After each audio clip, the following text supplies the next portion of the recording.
amigos de Ultimátum? Muy buenas tardes, sean todos bienvenidos a este espacio informativo de la entrevista.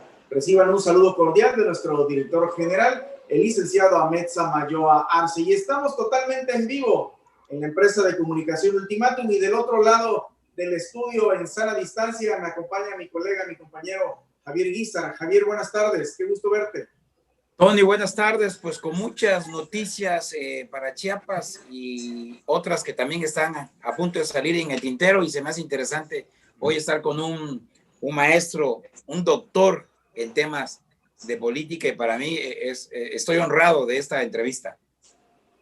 Muy bien, pues damos la bienvenida justamente al entrevistado del día de hoy, es el doctor José Antonio Molina Farro, una persona muy conocida en el ámbito de la política nacional y por supuesto estatal, un conocedor en la materia de la economía, escribe cotidianamente con nosotros en el diario Ultimátum, y pues le damos la bienvenida. Doctor Molina Farro, qué gusto tenerle en esta mañana. Buenas tardes.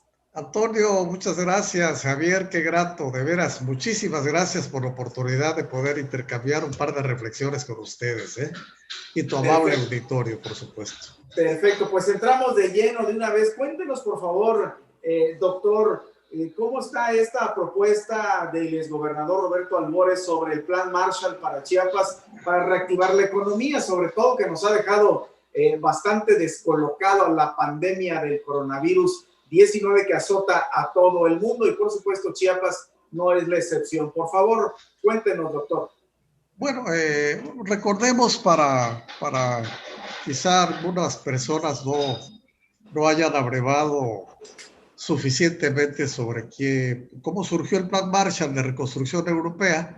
El general Marshall, en una conferencia en París en la posguerra, dio a conocer la necesidad de un plan para esta reconstrucción europea. Esto fue en 1947, si no estoy mal. Sí, está bien. Y tenía tres objetivos fundamentales. Uno, que Europa no cayera en la insolvencia financiera, porque eso tendría efectos devastadores para los Estados Unidos. Punto número 2, evitar la expansión del comunismo. Y punto número 3, fortalecer la democracia. De tal manera que ahí surge esto del Plan Marshall. Fueron, creo, 13.300 millones de dólares de aquellos, ¿no? Entonces el gobernador Albores propone esto. ¿En qué marco lo está proponiendo mi amigo exgobernador? Pues en un marco de crisis económica brutal, profunda, donde tenemos, no sé, es la recesión más profunda de los últimos 90 años. Y en lo que nos acaba de decir de manera tan puntual, pero tan pesimista para el país, el secretario Herrera, ¿sí?, en el sentido de que se acabaron los guardaditos. Ya no hay el Fondo de Estabilización de Ingresos Presupuestarios, ¿se acuerdan ustedes? Peña Nieto lo dejó 88,000 más o menos. Y tampoco hay del Fondo de Estabilización de las Entidades Federativas. Y tampoco hay recursos de los fideicomisos. De tal manera que sí, nos estamos ahogando, y viene un próximo año todavía más difícil. Ahora, si ustedes me permiten, ¿por qué es importante esta propuesta que nos presenta el exgobernador Albores? Porque es un tema que yo en lo personal abracé mucho en su momento, que fue aplaudido el proyecto al que me voy a referir por el propio gobernador del estado en febrero del año pasado, porque recibió a representantes de la empresa Idealsa. Estamos hablando de la zona económica especial. Vimos muchísima gente, no solo de la región del Soconusco. La zona económica especial que Andrés Manuel, pues, con un solo gesto la borró, porque dijo que era un nido de corrupción. Yo quiero decirles, antes de entrar de lleno en este punto específico, que las zonas económicas especiales hay aproximadamente como 4.000 en el mundo. Y de estas 4.000 hay más o menos como 1.000 en China.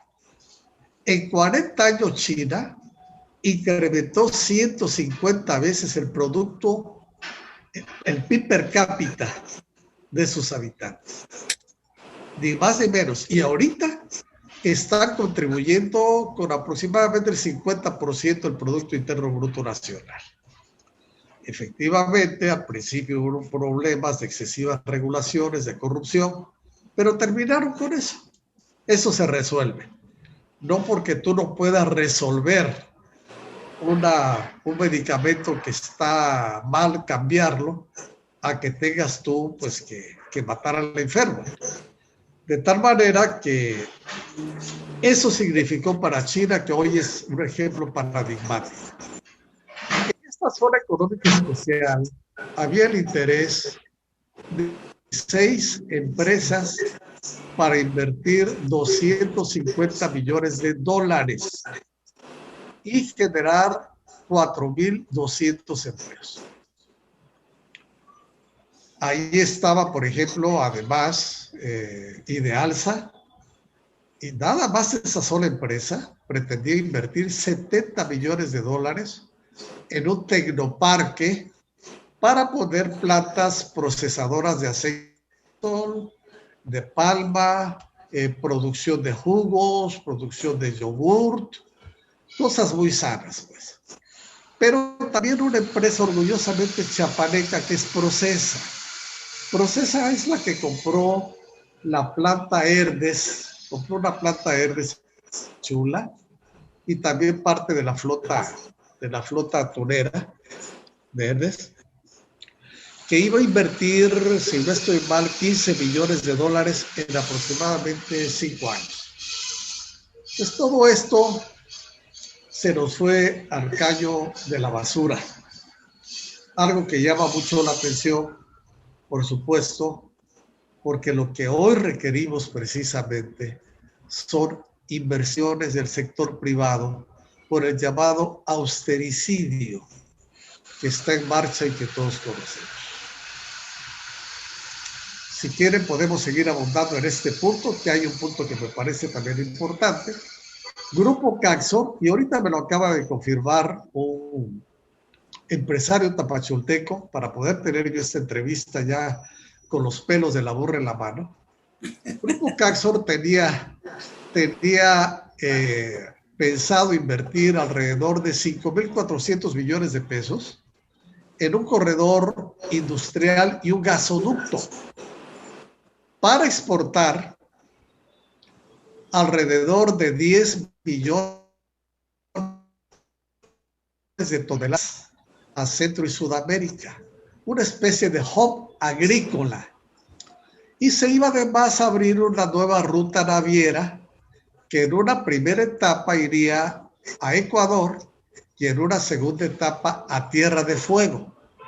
¿Qué es lo que me confirmaron? ¿Qué pregunté? Que si seguía este proyecto del que yo tenía conocimiento, ¿no? Me dicen, se canceló. O sea que eso también, poco. Y ahí es donde entra el fianza, ¿no? Y ahí es donde viene Kafka, que reseñó como pocos las angustias del hombre frente al absurdo del mundo. Porque esta situación es angustiante. Tú lo sabes bien, Javier y Antonio. Es angustiante porque lo que necesitamos son inversiones. No hay recursos, bajó la recaudación, se recauda poco, se gasta mal para acabarla de amolar, pues. Entonces, en esas estamos. Javier, ¿querías preguntar algo? Sí, doctor. Por favor, Javier, por favor, con mucho gusto. Me dejó más triste de lo que ya estaba. Chiapas pasará sus peores índices históricos de pobreza extrema, como usted muy bien lo ha dicho.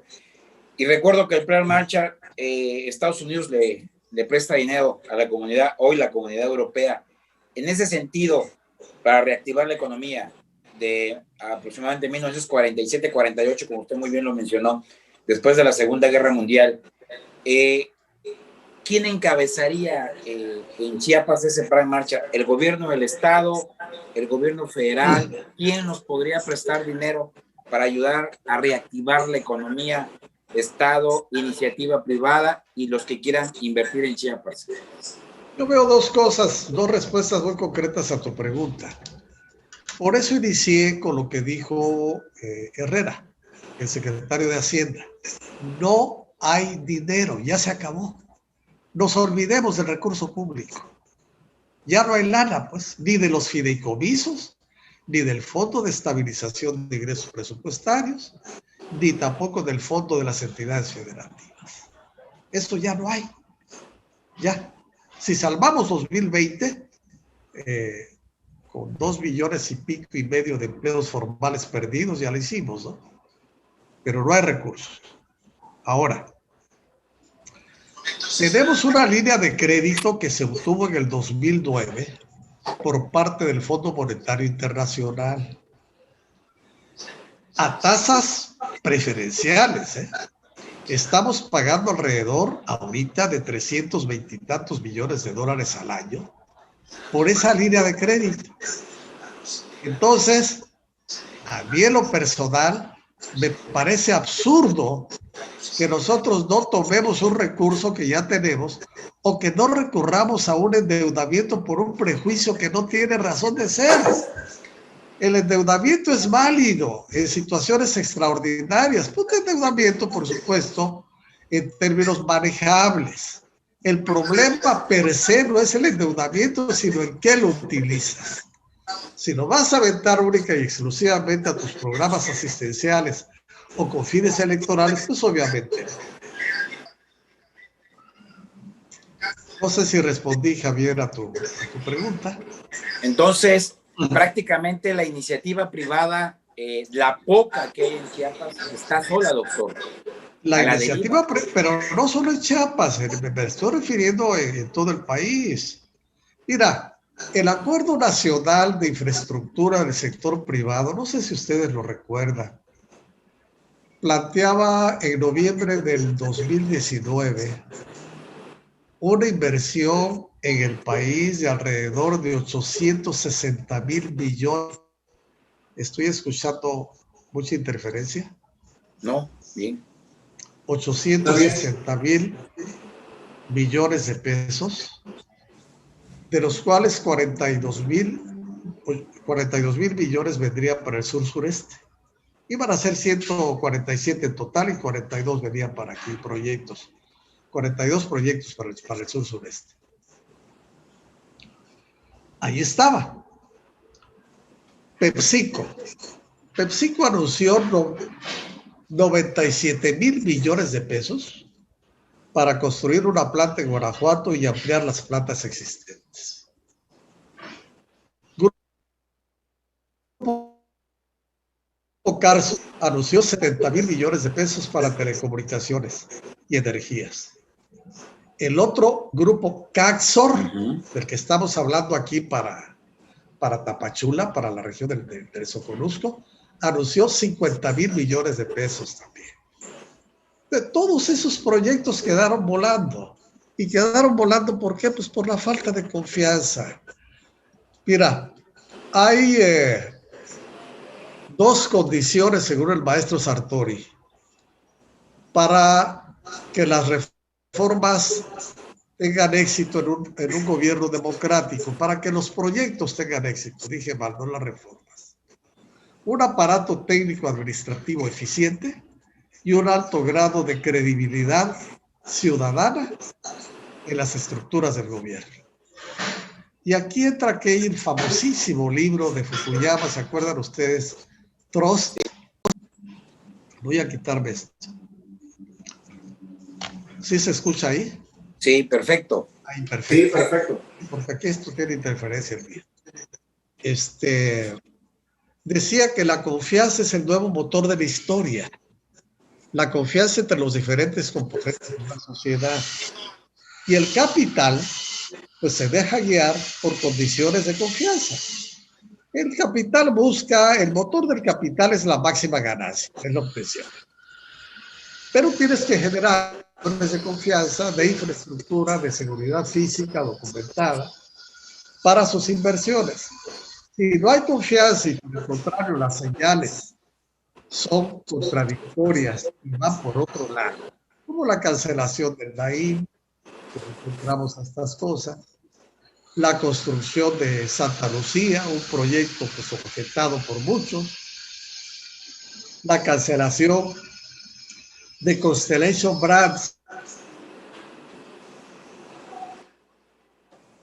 le entramos a ese tema, de Topolobampo, por inversión alemana, igual. Entonces, pues esto nos afecta y esto no nos va a permitir avanzar. Estamos hablando, en el caso de Constellation Brands, ustedes lo saben, que era o estaba programada una inversión de 1.400 millones de dólares para generar 4.000 empleos directos. Es la empresa cervecera y de producción de licores más importante del mundo, digamos. La de Mexicali, ¿no? Exactamente. ¿Con qué argumento?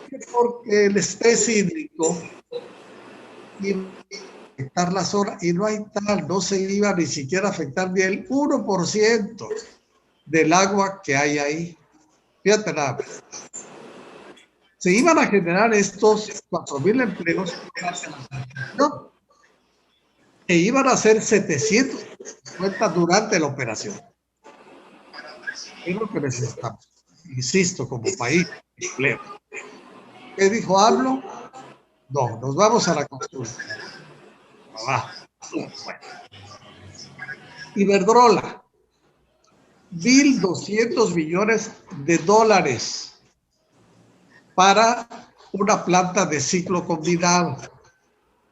Ya había invertido 40. Pero para esto tenía que surtirle, para producir electricidad, tenía que surtirle gas la CFE. Entonces, dicen, pues no vamos a hacerlo. ¿Por qué? Pues tenemos que fortalecer a la CFE, tenemos que fortalecer a Pemex, pero no a la CFE.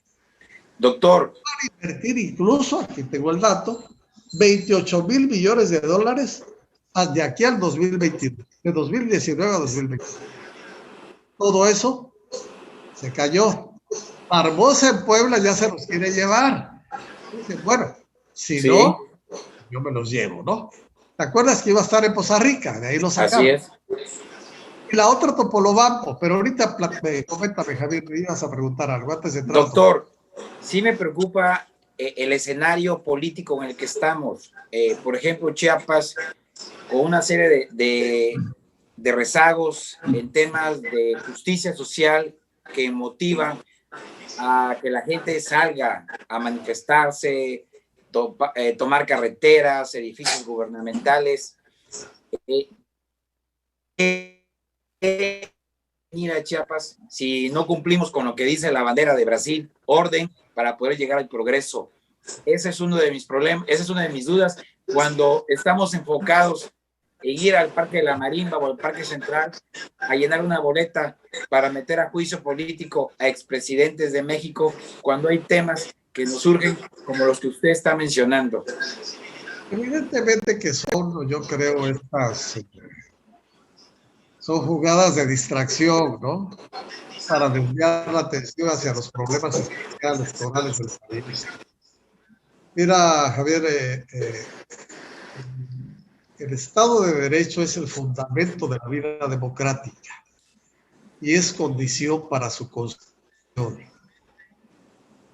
Decía el finado José Francisco Ruiz Massieu, un ideólogo inmenso, que en paz descanse, que fue asesinado en el Hotel de Casablanca, ¿se acuerdan ustedes? Sí.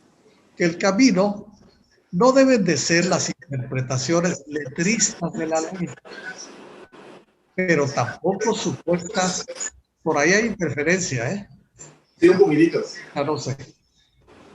Ni tampoco supuestas salidas políticas que vulneren el orden constitucional.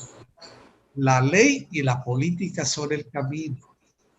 La negociación, la concertación, el diálogo como instrumentos muy legítimos de la democracia, pero también la aplicación de la ley. Y no te vayas a Brasil, vámonos a Porfirio Díaz, orden y progreso, ¿no? Orden y progreso. Progreso. Pero además me decían hoteleros, la Asociación de Hoteleros del Estado de Chiapas, fíjate, nada más en materia de turismo, te hablo de 2000, la campaña fue en 2018, tu servidor estaba coordinando el plan de gobierno de Rutilio, que de acuerdo a sondeos que se hicieron, 8 de cada 10 turistas que llegaban a Chiapas ya no regresaban. ¿Por qué? Por lo que acabas de mencionar. Si no hay asaltos en las carreteras y nada más te paran al turista para pedirle dinero, pues les entra miedo. Claro. Les da miedo a muchos de ellos. No saben qué intenciones traen estos cuates, ¿no? Entonces, de ahí para atrás al aeropuerto de nuevo. Fíjate nada más lo que pasa. Entonces, te metamos a la política y más política, pero también la aplicación de la ley, donde tiene que aplicarse la ley sin que esto suene a represión. Atender las demandas populares, negociar, en fin, lo que sea justo, concederlo. Lo que no se pueda conceder, pues tampoco se va a conceder. Pero si quieres le entramos a Topolobampo. Sí, doctor. Tenemos futuro en Chiapas en materia de economía. ¿Sí nos podemos reactivar o de plano perdemos la esperanza y el optimismo? Sí hay una ruta, podemos hacer una ruta, podemos construirlo entre todos, doctor. Yo creo que sí, mira, la esperanza, un pueblo que pierde la esperanza pierde su alma.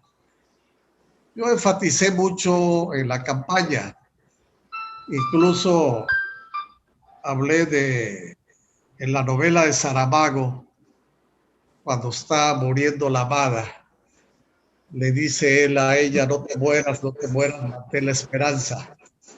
Ella le responde, ¿la esperanza? ¿Cuál esperanza? La esperanza, porque con la esperanza descubrimos que aún lo tenemos todo. Entonces, no perdamos la esperanza, abracemos la convicción de que Rutilio Escandón, de precio de conocerlo en muchos aspectos de su pensamiento político, ideológico, es un hombre que sabrá encauzar los pocos recursos que dispone Chiapas, porque no nos olvidemos de que el 95.2% son participaciones en ingresos federales. De lo que gasta el Estado y los municipios proviene de la Federación. Y ahorita el 85% de los municipios en el país están en quiebra técnica. ¿Por qué? Porque no ha llegado con suficiencia el recurso. Todos sabemos que Andrés Manuel tiene sus prioridades.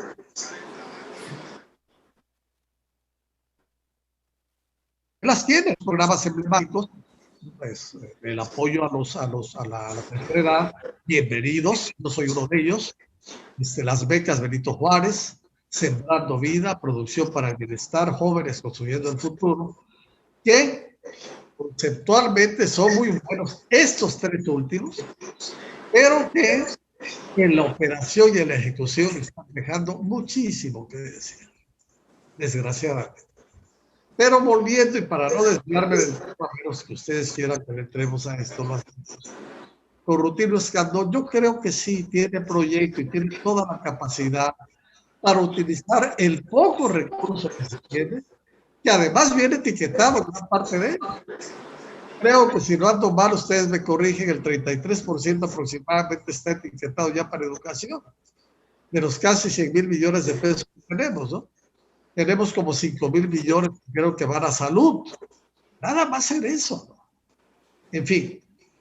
Entonces, ahí tenemos un reto formidable y hay que dar paso a la imaginación.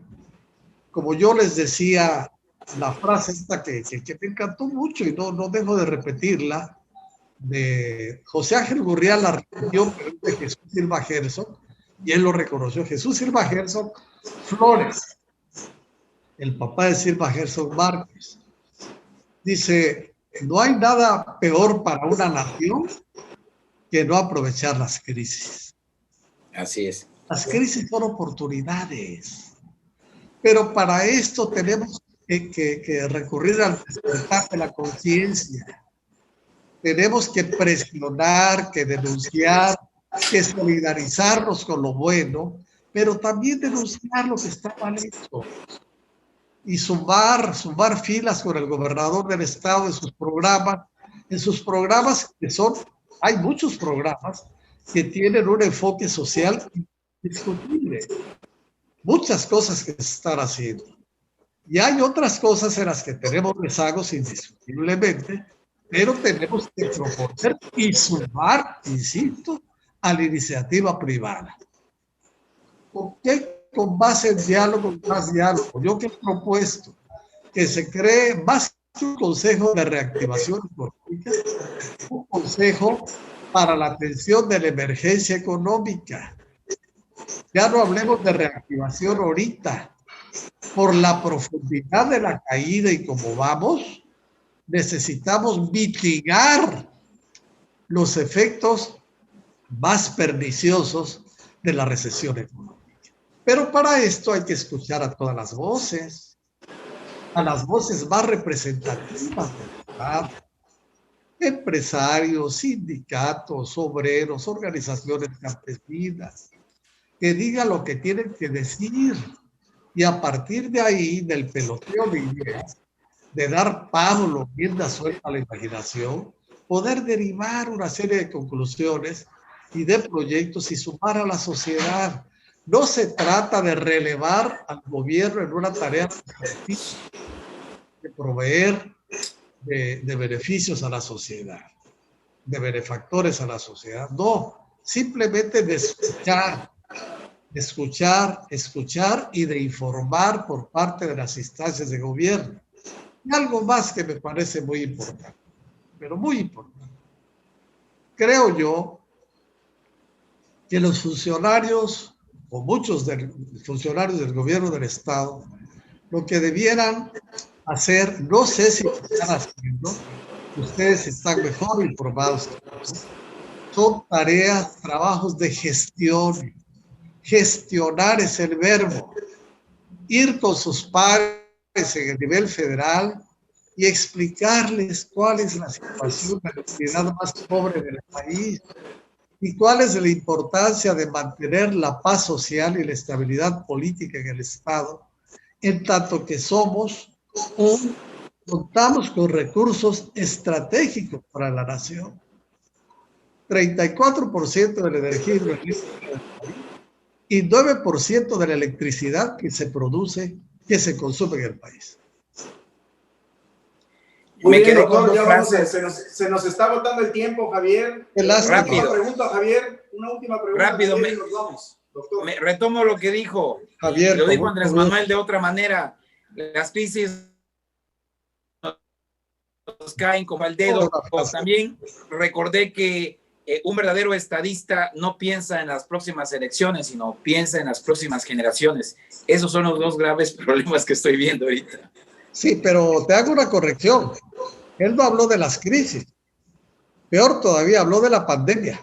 Bueno, sí. La pandemia nos cayó como anillo al dedo. Imagínate, sí, claro. Nada más. Fue una frase muy desafortunada del presidente de los mexicanos, ¿no? Desgraciadamente, y con todo este galimatías que es López, que dice, se desdice, en fin, todo esto pues genera desconcierto y desánimo social. Y desconfianza. Y las reformas, Antonio, para que tengan éxito, tienen que convertirse en ánimo social. Ánimo social es mucho importante. Generar credibilidad de lo que se está haciendo y sumar a la sociedad. Insisto, el sector privado hoy, como nunca años, es más importante ahorita, en ese momento. ¿Por qué? Por la austeridad fiscal.